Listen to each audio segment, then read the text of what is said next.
روزی روزگاری شیر گرسنه شد و به روباه گفت یه چیزی برام بیار بخورم وگرنه خودتو میخورم. روباه رفت پیش الاغ و گفت شیر میخواد تو رو پادشاه کنه، بیا بریم. الاغ که اومد شیر بهش حمله کرد و یکی از گوشاشو کند، ولی الاغ تونست فرار کنه. اون به روباه گفت منو گول زدی، شیر میخواست منو بکشه.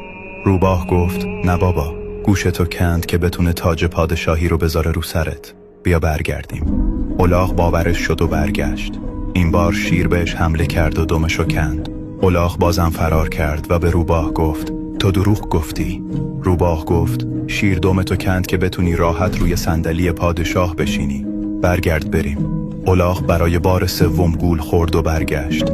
این بار شیر فرصتو از دست نداد و اونو کشت.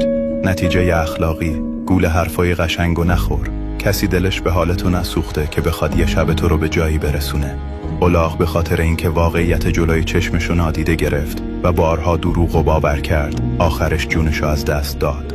در زندگی یاد بگیر که فکر کنی و سوال بپرسی تا اینطوری دم به تله ندی.